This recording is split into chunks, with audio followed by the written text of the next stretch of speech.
자, 지금 나눠드린 거는 오딧 1 내내 쓰는 핸드아웃이에요. 자, 그러면 시작을 하도록 하겠습니다. 자, 오딧 1 시간에 사용하는 교재는 2017년판 어리링 앤 어테스테이션 교재 하고 2017년도판 문제집 오딧 1, 오딧 2, 3도 각각 이렇게 한 권씩 더 있다고 생각하시면 돼요. 그래서 일단은 오딧 1 시간에는 요 두 개 교재를 가지고 강의가 진행이 된다라고 생각을 하시면 되겠고요. 자, 어디팅 앤 어테스테이션은 시험 시간이 4시간입니다. 4시간. 그리고 멀티플 초이스가 2017년 4월부터 72문항이 나와요. 72문항.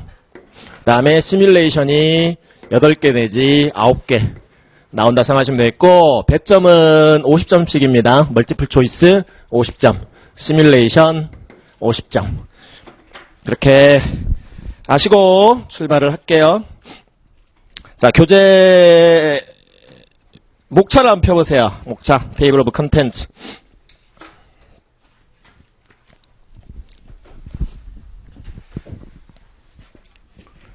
목차를 펴보시면 우리 오딧 1 시간에 어떤 내용을 보실지가 나와 있는데, 먼저 보셔야 될 게 AICPA Code of Professional Conduct라고 해가지고요.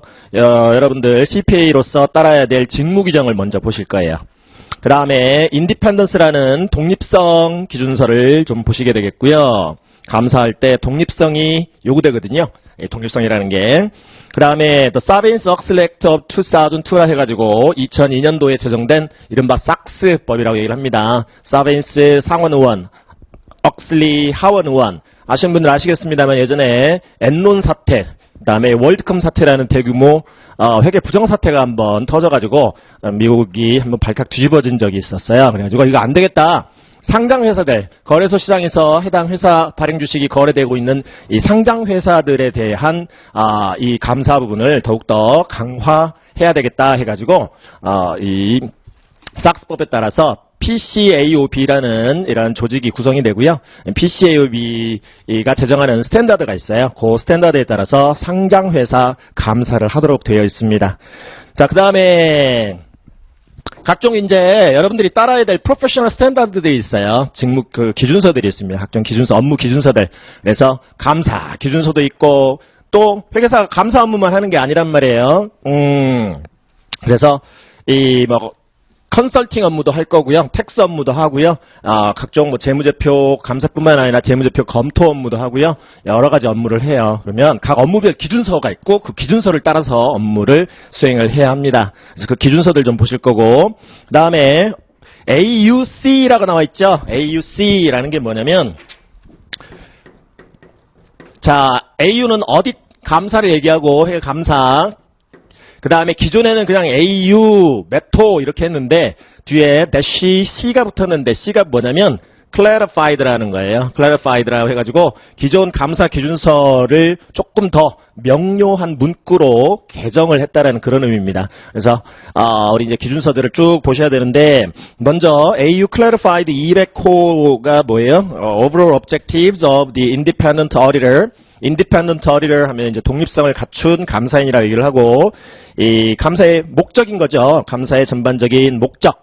그리고 the conduct of an audit in accordance with, 자, guess라고 나와 있는데, 우리가 회계 쪽에서도 generally accepted accounting principle이라는 게 있지 않습니까? 그죠? 일반적으로 인정되는 회계 원칙이 있듯이 감사도 일반적으로 인정되는 감사 기준이 있어요. 그래서 generally accepted auditing standards라고 생각하시면 돼요. 이 guess에 따라서 우리가 비상장사 감사를 하게 돼요. 상장사 감사는 아까 말씀 잠깐 드린 PCAOB 스탠다드라는 게 따로 있고, 그건 이제 나올 거고, 비상장사 감사할 때 이 General Accepted Auditing Standards에 따라서 감사한다고 생각하시면 되겠습니다. 자, 그래서 AU clarified들이 쭉 나와 있고요. 그 다음에 AUC 210 보면 Terms of Engagement에서 수임 조건 그려놨죠. 이제 우리가 이제 오딧 1, 2, 3에 걸쳐서 보셔야 될 큰 그림은 바로 이겁니다.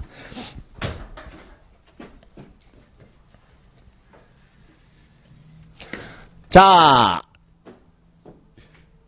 회계법인의 이제 그것부터 말씀드릴까?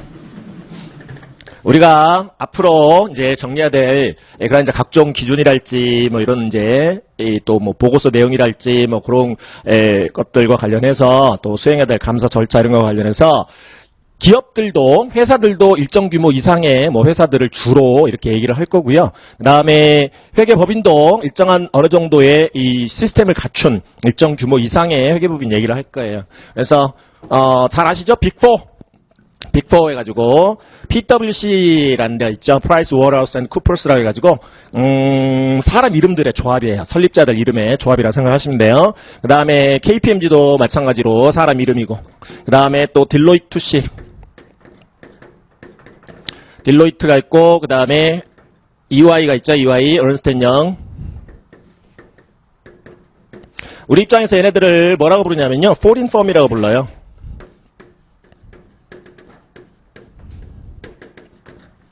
그 다음에 우리 한국 토종을 로컬 펌이라고 부르고요. 회계법인. 원래 과거에는 빅5였다가 아서 앤더슨이라는 데가 하나 더 있었었는데, 아까 말씀드렸던 엔론 사태 터지고 나서 같이 엔론사와 함께 공도동망한 회계법인이 아서 앤더슨이에요. 거기 예전에 여의도에 있었거든요. 여의도에 있었는데 같이 사라졌어. 그래서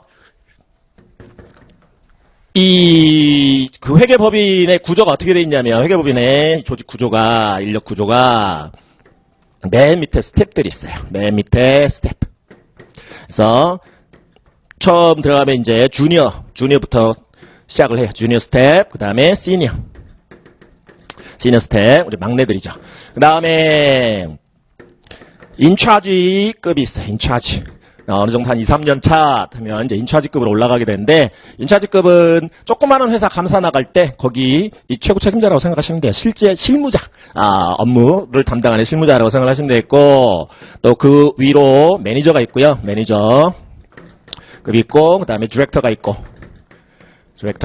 그 다음에 맨 꼭대기에 파트너가 있어요. 파트너. 그래가지고 이제 기업 규모에 따라서 뭐 이 파트너급까지 다 나가고, 또 파트너도 몇 명씩 달라붙는 뭐 그런 이제 감사팀도 있고요. 뭐 안 그러면 뭐 대부분 다 뭐 2선에서 이제 끝나는 거죠. 그래서 위에서 영업을 해와요. 회사를 따온다고. 회사를 이제 따오면 밑에서는 열심히 일하는 거야. 열심히 일을 해요. 보통은 이제 대형 회계법인들은 보통 요 인차지까지 올라가고 너무나 업무가 빡셔서 보통 다른 데로 튕겨나갑니다. 조금 더 나은 삶을 살겠다고 외부 다른 이제 본인의 거래처랄지 그런 데로 옮겨 타는 경우들이 대부분인데, 어쨌든 위에서 이렇게 회사를 따오잖아요. 회사를 따오면 덥석하고 감사합니다 하고 계약 체결하는 거 아닙니다. 회계법인마다 이 일정 규모 이상은 품질관리실이라는 데 있어요. 옛날에 심리실이라고 불렀는데, 거기서 과거에 그 회사 사장님의 뭐 이력이랄지 그런 걸 다 조사를 해요. 그래서 과거에 분식이 윈도우 드레싱이라고 하는데요. 진열장에 잘 옷을 예쁜 옷 디스플레이 하듯이 회계상 이제 그 재무제표를 예쁘게 꾸민다는 그런 얘기예요. 분식, 화장한다는 얘기죠. 화장시킨다는 얘기예요. 그래서 과거에 분식 전례가 혹시 없는지 뭐 그런 걸 다 조사를 해요. 한번 회계 분식을 했던 그런 좀 정직하지 못한 부정직한 경영자라면 또 못하리란 법 없죠. 그렇죠? 또 분식을 할 가능성이 있고, 아까 아서 앤더슨처럼 잘못 받았다가 같이 엮여가지고 같이 공도동망할 수 있단 말이에요. 그렇기 때문에 심리실에서 심리를 해요. 그래서 accept를 할까 말까, accept or not 이걸 결정을 합니다. 한마디로 뭘 결정하냐, 감사 가능성을 판단하는 거예요. auditability를 판단을 먼저 해야 돼요. 무조건 accept 하는 거 아닙니다. 무조건 나왔다고 accept를 하는 게 아니더라. 감사 가능성을 먼저 판단을 해서 accept를 하게 되는 것이죠. 그러니까 안 받을 수도 있다는 얘기예요. 안 받을 수 있어요. 자, 그럼 받고 나면 그 다음 하는 게 뭐냐면 감사 계약을 체결을 하는데, 그 감사 계약서를 audit engagement letter 이렇게 불러요. audit engagement letter. 요거 감사 계약서에 서로 서명을 하게 됩니다. 감사 계약서. 그 다음에 하는 일은 이제 어디 플래닝을 해요. 감사 계획을 수립합니다. 어디 스트래티지, 감사 전략을 짜는 거예요. 그래서 이 회사의 업종은 뭐고, 또 업계의 지금 현재 상황은 어떻고, 현황은 어떻고, 그래서 업종에 따라서 이 분식이 조금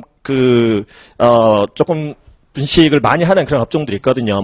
특히 건설회사 같은데. 그래서 이제 업종에 따라서 재무제표에 기본적으로 이 외국 표시가 있을 위험이 큰 업종이냐 아니냐부터 시작해가지고, 그런 거 감사 전략을 세웁니다. 그리고 회사 내부 통제 시스템은 지금 구축이 돼 있느냐, 설계 및 구축이 돼 있느냐, 효과적으로 운영이 될 것 같으냐 등등을 보고 우리 어느 그 분야의 어느 부분에 또 어느 계정에 더 집중적으로 그 시간을 할애를 할지 그런 이제 감사 전략을 수립하는 단계가 어디 플래닝 단계라고 생각하시면 돼요. 자, 그다음에 이제 본격적으로 현장 감사를 하기 시작하는데요. 현장 감사를 우리가 필드워크라고 불러요. 필드 나간다고 보통 얘기하거든요, 우리가. 그래서 먼저 회사의 내부 통제 시스템을 봐요. Internal Control System. 회사가 내부 통제 시스템을 설계하고 구축하고 운영하는 여러 가지 목적이 있습니다. 근데 그 중에 우리가 관심을 갖고 봐야 되는 내부 통제 시스템은 바로 Financial Reporting과 관련한 내부 통제 시스템이에요. 이른바 Internal Control over Financial Reporting이라 해가지고 ICFR이라고 얘기를 하는데 내부 회계관리 제도, 내부 회계관리 시스템에 우리는 초점을 맞추게 돼요. 과연 이 회사가 이 reliable한 신뢰 가능한 어떤 재무 보고를 위해서 내부 통제 시스템을 잘 설계하고 구축하고 또 운영을 하는지 그런 걸 이제 살펴보게 되는데요.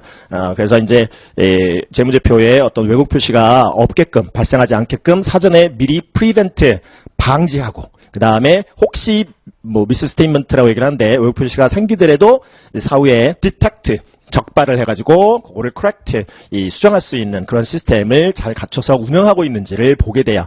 왜 볼까요? 왜 considering을 할까요? internal control 시스템을 결국은 재무제표. 우리는 감사의 최종적인 목적은 이 재무제표가 어떤 중요성 관점에서 적정하게 표시되고 있는지 어떤지에 대한 오피니언을 주는 거거든요. 의견을 주는 게 감사의 최종적인 목적이에요. 때문에 우리는 항상 머릿속에 재무제표에 대한 영향, 그거를 이제 생각을 하면서 각종 절차를 수행하게 되거든요. 인터널 컨트롤 시스템도 그런 관점에서 보는 거예요. 그런 관점에서 재무제표에 얼마나 이 외국 표시가 어떤 중요한 외국 표시가 지금 있겠느냐, 그거를 얼마나 잘 미연에 방지하고 사후 적발 및 수정하겠느냐, 그거 때문에 이 인터널 컨트롤 시스템을 보고요.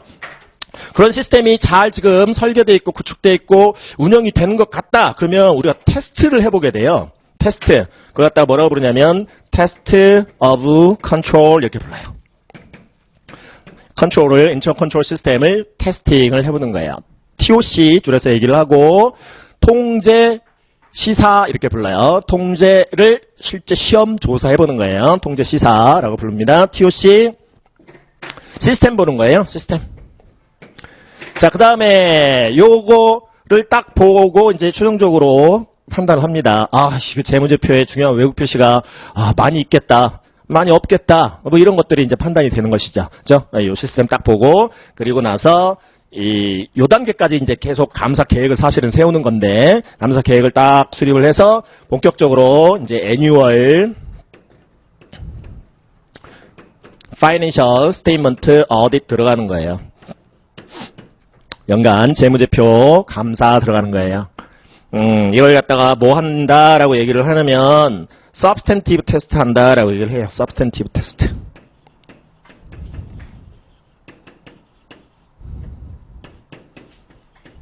입증감사라고 얘기를 해요. 입증감사. 줄여서 subtest라고 얘기를 하고 이 둘을 묶어서 필드워크라고 얘기를 합니다. 이 둘을 묶어서 필드 나가서 회사 나가서 피감사 나가가지고 하는 업무다 해서 필드워크라고 불러요. 현장감사. 자, 그 다음에 이 재무제표 감사가 끝나잖아요. 입증감사가 끝나면 리뷰를 해요. 파이널 최종적으로 오버롤한 검토를 합니다.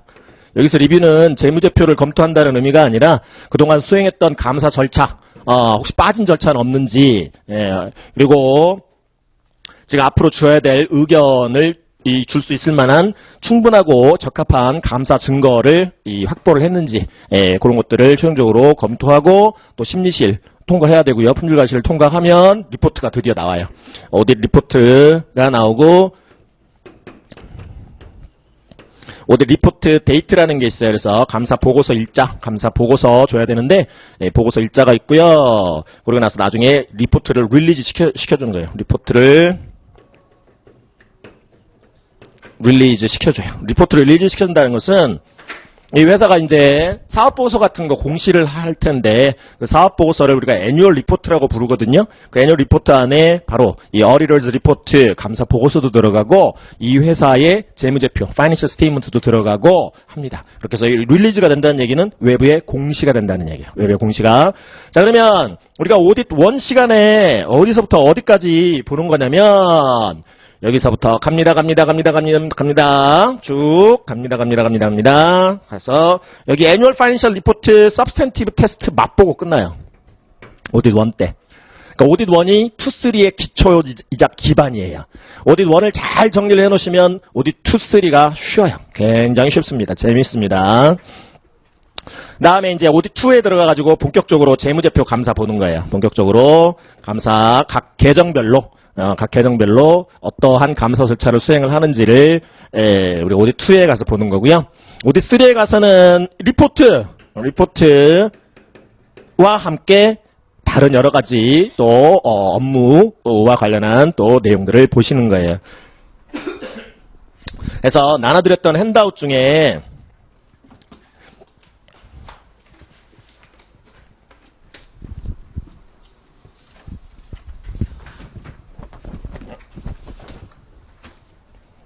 자, 회계법인 회계사들이 도대체 뭔 일 하는지 좀 나와있죠? 다 나눠드려버렸네. 나는 없나?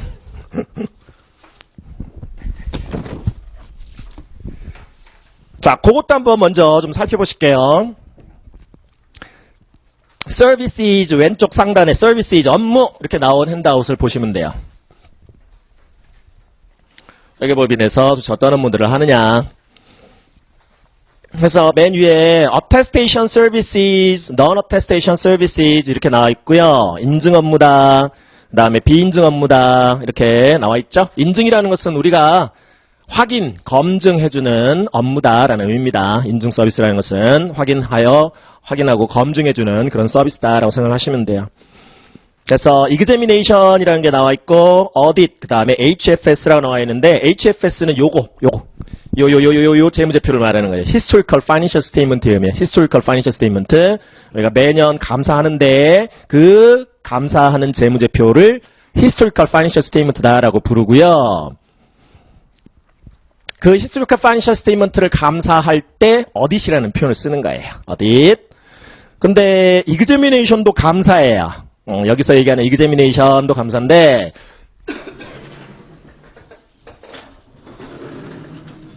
질판 한번 봐보실까요? 자, 재무제표 중에 이런 historical financial statement 매년 감사하는 그런 지금 재무제표도 있지만 prospective financial statement라는 것도 있어요. prospective financial statement 앞으로 보실 건데 그래서 financial forecast라는 것도 있고요. Financial Projection이라는 것도 있어요. Prospective Financial Statement라는 것은 미래 재무제표예요. 미래 재무제표인데 종류가 두 가지죠. 하나는 Forecast, Financial Forecast 재무 예측 자료예요. 재무 예측 자료. Financial Projection도 재무 예측 자료인데 둘의 차이점은 미래를 예측한다? 미래를 예측한다? 현 추세대로 이렇게 매출이 증가하면 매출 증가율을 적용을 해서 앞으로 내년, 내후년 이렇게 5년 뒤에 매출이 어느 정도 갈 거야. 매출 원가는 또 대응해서 얼마나 올라갈 거야. 단기 순이익은 얼마나 나고, 영업이익은 얼마나 나고, 이런 거야. 미래 거를 미리 예측해 보는 건데요. Financial Forecast는 IPO 같은 거 할 때.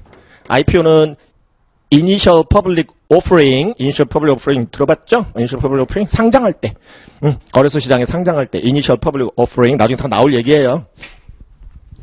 상장할 때 이 재무 예측 자료를 내놓는다고. 재무 예측 자료. 우리는 향후에 이렇게 이익을 많이 내고 비즈니스 할 거야. 라는. 근데 파이낸셜 프로젝션은 이거는 이렇게 뿌릴 수가 없어요.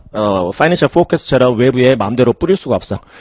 파이낸셜 프로젝션은 가정 자체가 좀 하이퍼세리컬한 가정을 적용을 해서 예측자를 만드는 거기 때문에 막 여기저기 뿌릴 수가 없고 그냥 특정 어떤 예를 들어서 뭐 은행 대출 심사 목적이다. 뭐 그런 식으로 어떤 특정 용도로만 제한적으로 이렇게 사용할 수 있는 재무 예측 자료가 파이낸셜 프로젝션인데 요거를 우리가 감사할 수 있단 말이죠.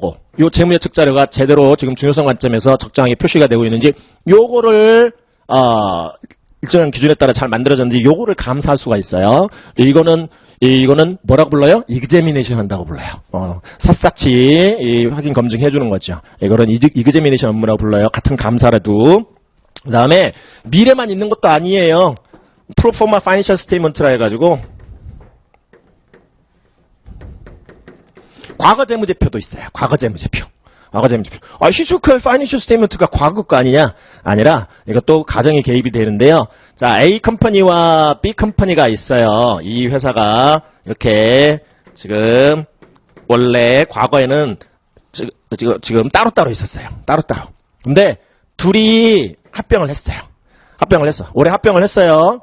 그러면 기존에는 따로따로 재무제표를 만들었었겠죠? 그죠? 그러다가 이제 한 회사가 되었는데, 만약에 얘네들 둘이 1년 전에 합병을 했더라면, 뭐 그런 거예요. 1년 전에. 그러니까 지금,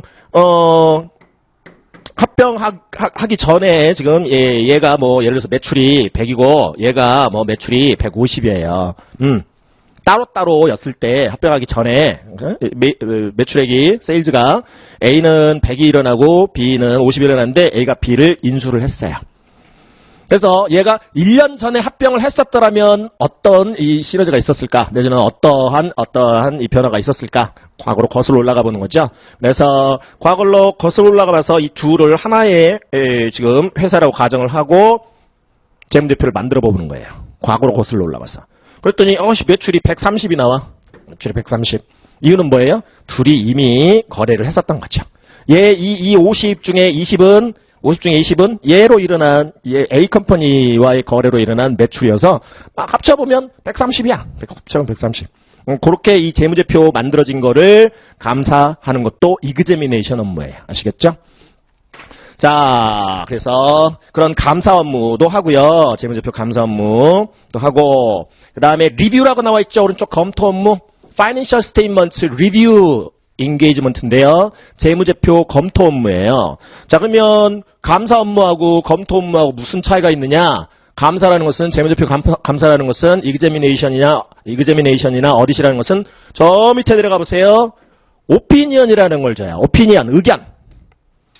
그래서 나중에 이제 뭐 적정 의견, 한정 의견, 부적정 의견, 의견 거절 이런 거를 보실 거예요. 그러한 오피니언을 주는 업무가 감사 업무예요. 빡시겠죠? 자세하게 쳐다보는 거예요. 자세하게. 그래서 우리 의견으로는 이 중요성 관점에서 봤을 때 이 재무제표가 적정하게 표시되고 있습니다. 뭐 그런 거예요. 그래서 in our opinion 뭐 이런 식으로 나가요. 보고서 보면. 자, 근데 리뷰는요. 밑에 쭉 내려봤더니 의견이 없죠? 재무제표 검토 업무는 오피니언이 안 나가요. 오피니언 안 나가. 왜냐하면 이 어딧 프로시저에 비해서, 감사 절차에 비해서 리뷰 프로시저는 몇 가지 안 돼요. 나중에 이제 보시게 되면 뭐 분석적 검토하고 뭐 질문으로 끝나버려요. 그러니까 업무 강도가 떨어지죠? 응. 근데 뭐 클라이언트가 리뷰만 해달라는데 뭐. 클라이언트가 리뷰만 해달라는데. 감사하지 말고 검토만 해주래요. 검토만. 응? 대출 받으려고 하는데 대출 심사역이 검토 보고서 달랬대. 재무제표 검토 보고서. 그래서 업무 강도도 떨어지지만 보고서는 줘야 될 거 아니에요. 리뷰 리포트는 줘야 될 거 아니에요. 거기서는 우리의 의견으로는, 본 감사인의 의견으로는 그래서 그렇게 안 나가요. 그렇게 안 나가고 그냥 우리가 이 그 리뷰 절차를 취해 봤는데요. 이 재무제표에 특별히 뭐 회계 기준을 위반한 중요한 어떤 그 사실들은 안 보여요 정도로 줘버려요. 보고서를. 딱히 이상한 거 안 보여요 하고 주는 거예요. 적극적으로 뭐 감사처럼 뭐 의견을 주는 게 아니에요. 아시겠죠? 자, 그 다음에 agreed upon procedure라는 업무도 합니다. 합의된 절차 수행. 가장 대표적인 AUP 서비스는요, 그 합의된 절차 수행은요, 이런 거예요. A랑 B랑 예를 들어서 합병을 해요. M&A를 해요. M&A를 하면은 그거를 이제 회사들이 도와주는 것이죠. 바이어 측에 붙든 셀러 측에 붙어가지고 그 M&A를 이제 추진하는 거죠. 얘가 예를 들어서 바이어 측이야. 얘가 셀러고 B가 A한테 팔아요, 회사를. 그러니까 A가 B를 인수하는 거죠. 바이어 측에 붙는 게 좋을까요? 셀러 측에 붙는 게 좋을까요? 셀러 측에 붙는 게 훨씬 돈이 많이 되겠죠. 왜냐면 이건 잘 예쁘게 꾸며줘야 돼. 잘 예쁘게만 꾸며주면 돼. 근데 얘네들은 바이어 측에 붙는 회계사들은 이 셀러 측 재무제표를, 재무상태랑 뭐 그런 것들을 굉장히 자세하게 뜯어봐야 돼요. 그래서 같은 값이면 셀러 쪽에 붙는 게 훨씬 좋죠. 우리 입장에서는. 그래서 바이어 측이 뭔가 이 B 컴퍼니를 인수하기 위해서 요것 좀 자세하게 봐달라 한단 말이죠. 외상 매출금, 뭐 매출 채권 자세하게 좀 뜯어봐달라. 그렇게 바이어가 요구하는 딱 그 절차, 우리와 합의를 해가지고 딱 그 합의된 절차만 수행하고 그 수행한 절차로 인한 발견사항, 파인딩스만 딱 보고서를 통해서 던져주면 끝나는 업무가 agreed upon procedure 업무예요. 아시겠죠? 자, 이 세 가지 업무는 무슨 서비스다? attestation service예요. 확인, 검증 서비스예요.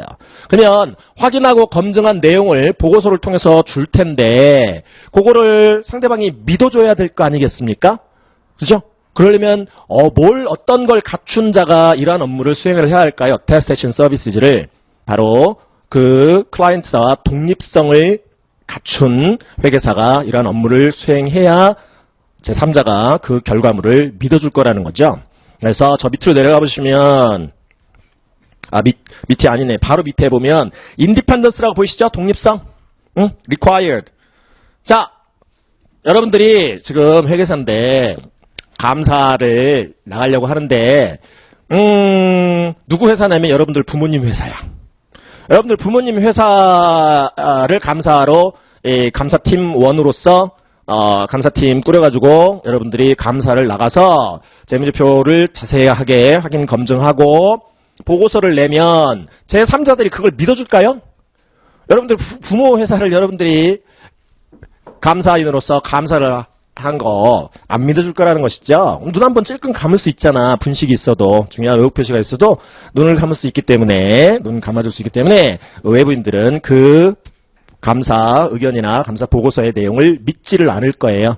따라서 그런 상태에는 독립성이 침해된다라고 얘기를 하는데 독립성이 침해되지 않는 자들로 이 감사팀 멤버를 꾸리고 그렇게 해서 감사를 해야 하는 거예요. 아시겠죠? 인디펜던스가 요구된다. attestation 서비스를 하기 위해서는 독립성이 요구된다. 자, 그 다음에 또 어떤 업무 해요? non-attestation services도 하죠. 오른쪽에 컴필레이션 업무라고 재무제표 작성 업무가 있습니다. 재무제표 작성 업무는 북키핑? 북키핑하고 틀려요. 북키핑은 매일매일 또는 일정 기간별로 이렇게 자료 받아다가 장부에 기장해주는, 장부에 기록해주는 그런 업무를 북키핑 서비스라고 하고요. 컴필레이션은 클라이언트로부터 각종 이 연간 자료 받아가지고 또 필요한 그 기간분 자료를 받아가지고 재무제표를 만들어주는 거예요. 재무제표를, 파이낸셜 스테이트먼트를 만들어주는 업무가 컴필레이션 업무다라고 생각하시면 되겠습니다. 그냥 이거는 클라이언트가 주는 자료가 그대로 만들어주는 거니까 독립성이 필요가 없어요. 그냥 주는 그대로 만들어주는 거예요.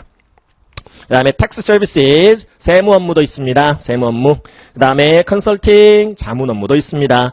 이 CTC, Compilation Tax Consulting과 같은 업무를 Non-Attestation Services, 비인증 업무라고 얘기를 하고 얘네들은 독립성이 필요 없어요. 독립성이 없어도 할 수 있는 업무야. Independence가 not required입니다. 자, 그 다음에 각종 기준서들이 쭉 나와 있고요. Professional Standards. 그 감사 쪽 한번 보세요. 기준서. Examination 업무는 Statement on Standards for Attestation Engagement에서 SSA라는 걸 따라야 되고요. 그 다음에 줄여서 얘를 AT라고 불러요. 이걸 Research 나와요. Research. 검색 문제. 시뮬레이션에. AT 이렇게 딱 나와버리면 이게 뭔 말이지? 예, 그러시면 안 되죠. AT 하면 attestation AT인데 attestation 업무 기준서예요.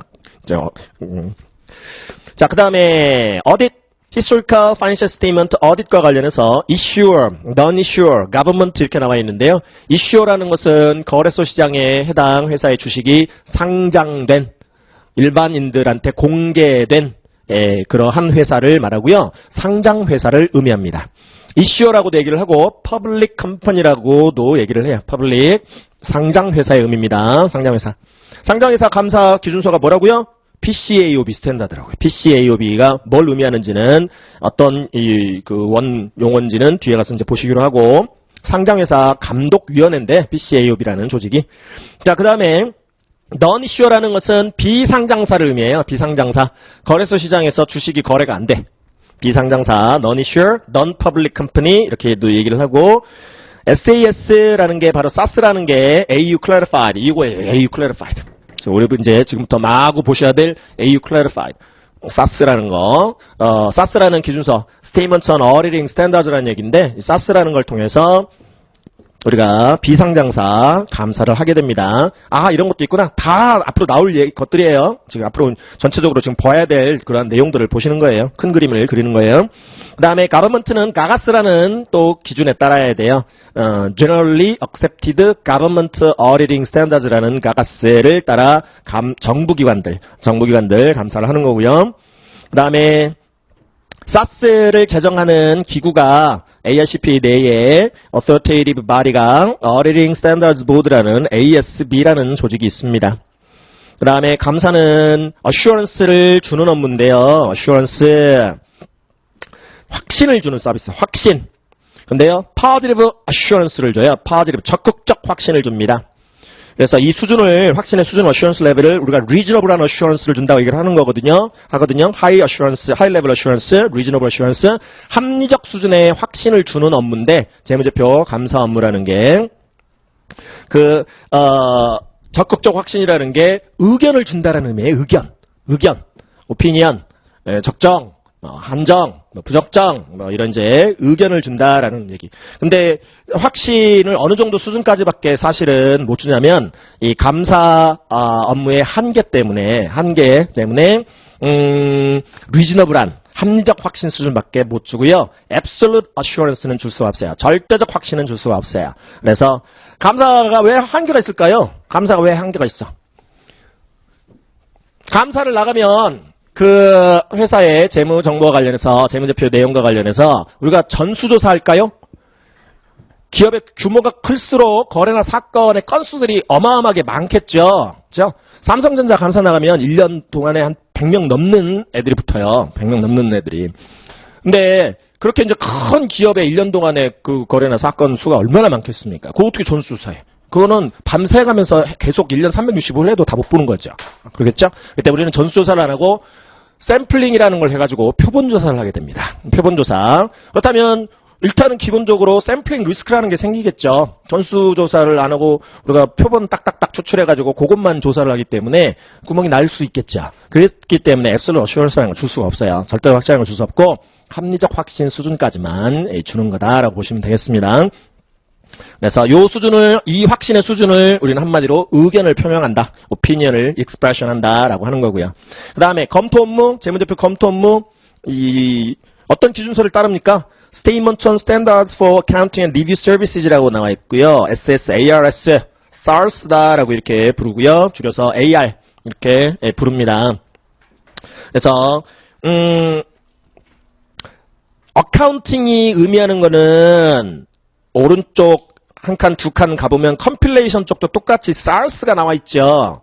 똑같은 기준서잖아요, 지금. Statements on Standards for Accounting and Review Services. 자, Statements on Standards는 다 똑같으니까, Statements on Standards는 똑같으니까, 걔 빼고 아래쪽만 보면 Accounting and Review Services죠.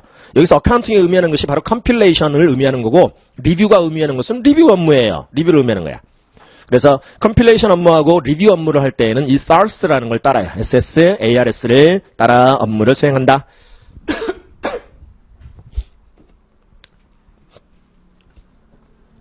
자, 그러면 리뷰 쪽에 와서 재무제표 검토 업무.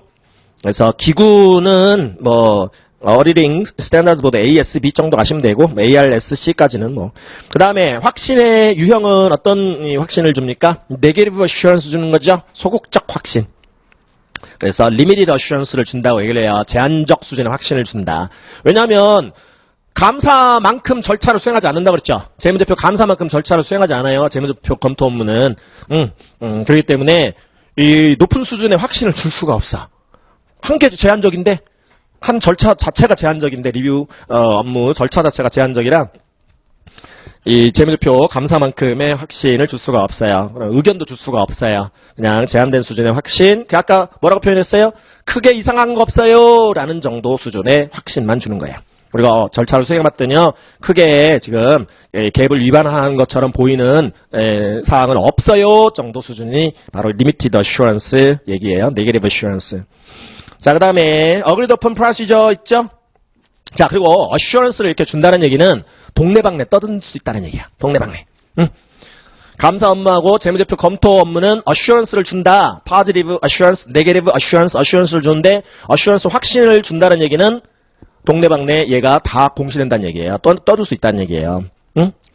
근데 Agreed Upon Procedure는 확신 안 주죠? 저 밑에 내려가 보면 Assurance 안 주잖아. 그죠? 이거 왜 그래요? 아니 M&A 해가지고 M&A 추진해가지고 그 결과를 외부에 동네방네 떠들어? 이거는 비밀리에 추진되겠죠.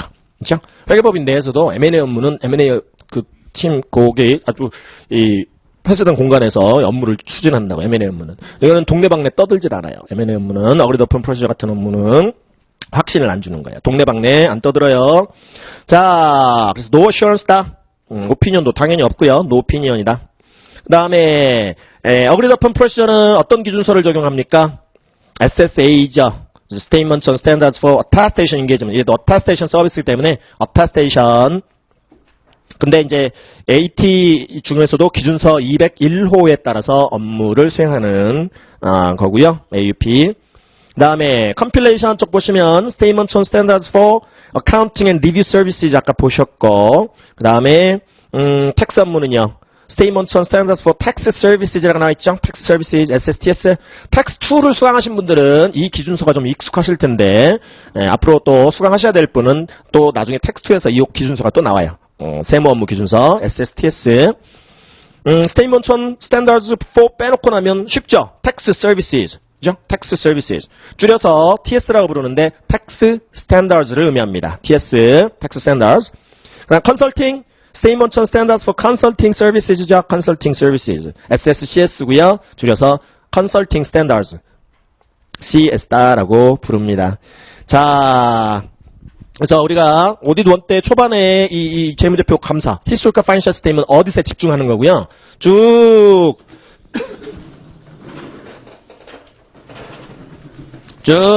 여기까지 이제 집중하는 거예요. 오디트 2 들어가서도 마찬가지예요. 2 들어가서도. 그리고 타 업무들은 어디서 봐요? 오디트 3에서 각종 보고서 보면서 감사 보고서 이외의 업무들 보고서 다 나간단 말이에요. 그죠? 그 보고서들 보면서 타 업무들은 기타 업무들은 요때 오디트 3 때 다 정리가 이루어진다라고 보시면 되겠습니다. 그럼 다시 목 차가 볼까요?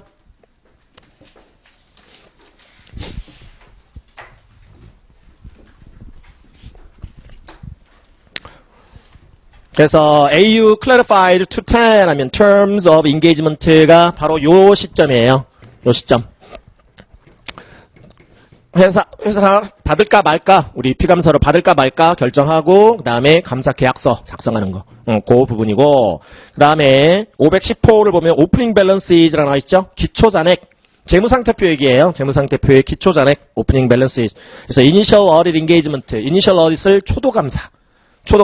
처음으로 우리가 감사, 그 회사 감사 나가는 거야. 처음으로.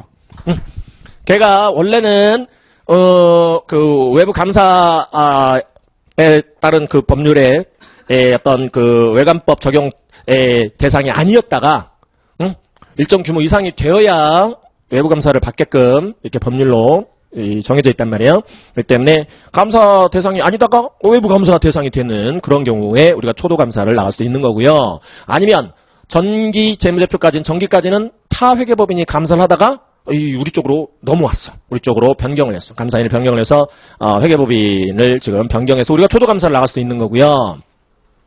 이때 기초잔액이 중요해요. 오프닝 밸런스가. 기초잔액. 기초잔액이라는 것은 재무상태표의 기초잔액이라는 것은, 전기 말에서 단기 초로 넘어온 금액이란 말이에요. 그렇기 때문에 전기 말, 그 전기감사 누가 했어? 타 감사인이 했단 말이죠. 타 회계법인에서 했단 말이죠. 그렇죠? 혹은 감사를 안 받았단 말이죠. 우리가 기초잔액 확인을 해야 돼요. 기초잔액 검증을 제대로 해야 되는 이유는 나중에 이때 가서 이제 보시기로 하고, 그 다음에 including re-audit engagement, 이거는 계속 감사라고 부릅니다. 계속 감사. 전기도 우리가 감사하고 단기도 우리가 감사하는 거예요. 훨씬 수월하겠죠. 이 회사에 대해서 많이 아니까. 그죠? 계속 감사를 하면 훨씬 수월할 거예요. 계속 감사가. 그렇죠. 자, 그 다음에 Analytical Procedure가 나와 있죠. Analytical Procedures, 분석적 검토 절차. 줄여서 그냥 분석적 절차라고 얘기를 해요. 근데 재무 비율이라고 나와 있네. Financial Ratios라고 나와 있죠. 재무 비율. 재무 비율은 이거는 FAR에서도 문제가 출제가 되고, 막 BEC에서도 문제가 출제가 되고, Auditing Attestation에도 반드시 출제되는 부분입니다. 근데 우리는 단순히 어떤 비율 계산하세요 그런 수준의 문제가 아니라 전기의 비율과 단기의 비율을 비교를 해서 왜 이렇게 크게 출렁거렸는지 그 원인을 여러분들이 파악을 하는 정도 수준까지 나옵니다. 그래서 아주 재밌는 부분이 Analytical Procedure 부분이에요. 분석적 검토. 그래서 요때 어디 플래닝 단계에서 어디 플래닝 단계에서 Analytical Procedure를 꼭 하거든요. 분석 절차를. 그래서 전기 대비 단기에 매출 원가율이 갑자기 툭 튀었어. 혹은 툭 떨어졌어. 이상하잖아. 그죠? 그 원인 한번 확인을 해봐야 되겠죠. 그죠? 뭐 그런 식의 이 Analytical Procedure를 통해서 분석적 절차, 비율 분석을 통해서 이런 unusual한 fluctuation을 딱딱딱 찾아내는 거예요. 이상한 거죠. 비정상적인 이 출렁거린 그런 부분들은 이 분식이 있을 가능성이 커요. 갑자기 비율이 확 틀어진다라는 것은 이 분식이 있을 가능성이 크단 말이죠. 그러니까 이게 진짜 분식인지 아니면 정말로 그렇게 툭툭 튀을 수밖에 없는, 출렁거릴 수밖에 없는 뭔가 원인이 있었는지 그걸 파악을 해봐야 돼. 그래서 이렇게 비율 분석을 통해서 크게 출렁거린 그 부분들이 바로 리스크 에어리어고요. 어디 리스크 에어리어야? 감사와 관련해서 지금 그 위험 영역이란 말이죠. 분식의 위험이 클 수 있는 그런 이제 계정이나 분류 체계이기 때문에 그런 것들에 좀 집중적으로 그런 것들을 우리가 실제로 감사하면서 보자라고 계획하는 단계라고 생각을 하시면 돼요.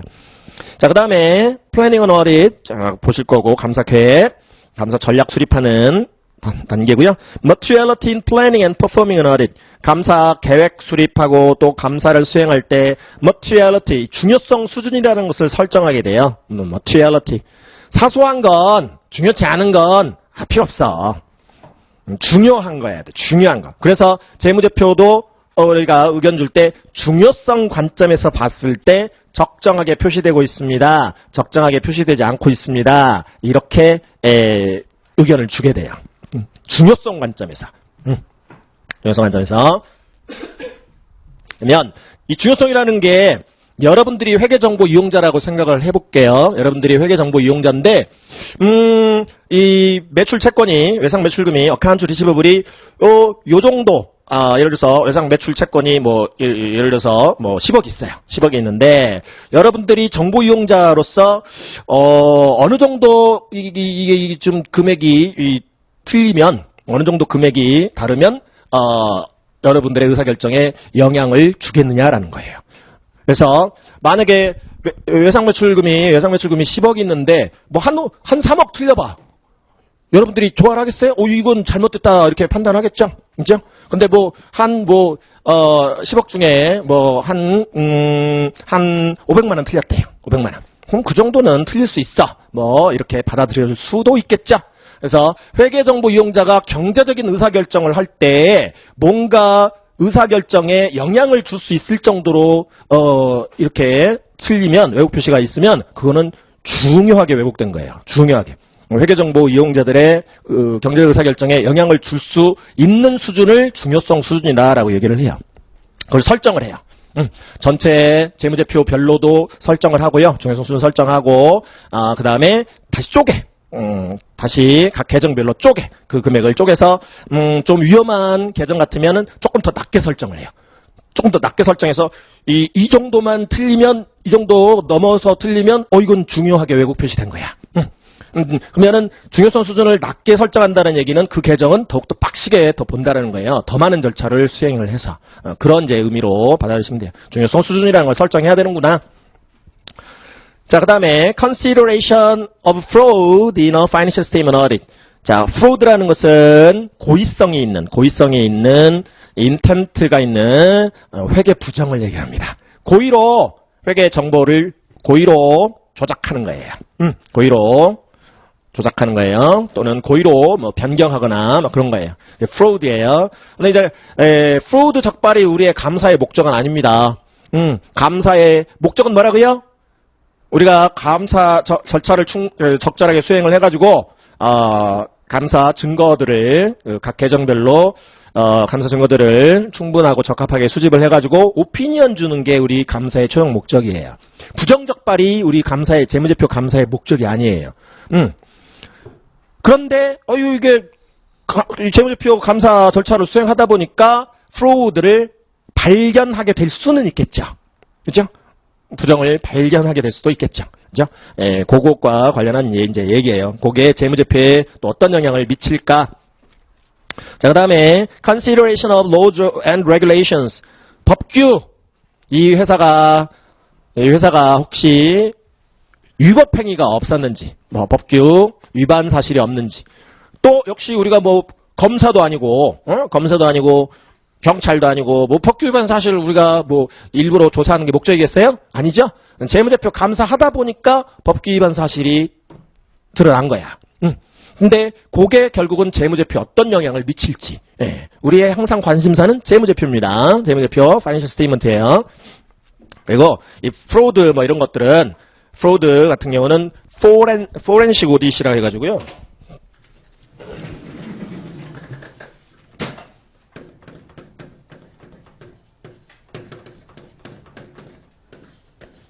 부정적발 감사 영역이 따로 있어요. 회계부정만 집중적으로 이렇게 감사하는 영역이 따로 있다고 생각하시면 돼요. 우리는 이런 거 말고 그냥 일반적인 Historical Financial Statement Audit 감사를 우리는 얘기를 할 겁니다. 자, 그 다음에 Flow of Auditors Internal Control Assessment. 자, 우리 이제 감사 계획도 짰단 말이에요. 감사 계획도 짰으니 요거 보러 가야죠. Internal Control System. 내부 통제 보러 가야죠. 내부 통제. 그래서 internal control에 대한 평가, assessment 하는 흐름도 보실 거고요. 그 다음에 understanding the entity, 이 entity가 피감 회사예요. entity 이해도 하고 또 entity의 환경 이해도 하고 업계, 업황 이런 거 이해도 하고 and assessing the risks of material misstatement. material misstatement가 중요한 왜곡 표시라는 거고요. 중요한 왜곡 표시가 있을 risks, 위험. 중요한 왜곡 표시가 있을 위험 같은 거를 평가를 하게 됩니다. 그리고 표본 감사, 어디 샘플링, 어디 샘플링을 통해서 인터널 컨트롤 시스템의 테스팅도 할 수 있고요. 그 다음에 애뉴얼 파이낸셜 스테이트먼트 어딧도 하게 돼요. 샘플링 해가지고. 그래서 표본 감사까지 여기서 딱 맛보고 오디번이 끝나는 거죠. 그리고 나서 이제 각 계정별로 오디 2에 들어가면은 매출 사이클, 매입 사이클, 뭐 세일 사이클이다, 퍼처스 사이클이다, 인벤토리다, 또 PP이다, 또 페이롤이다. 각 계정별로 어떤 감사 절차를 수행을 하는지를 이렇게 보시는 거고. 3에 가서는 각종 리포트 및 다른 기타가 핸드아웃을 통해서 보셨던 업무 절차들, 또 각종 그 업무들과 관련한 보고서들을 보시는 거예요. 자, 그러면 이 페이지로 넘겨보실까요? 자, 먼저 본격적으로 시작을 해야 되겠죠?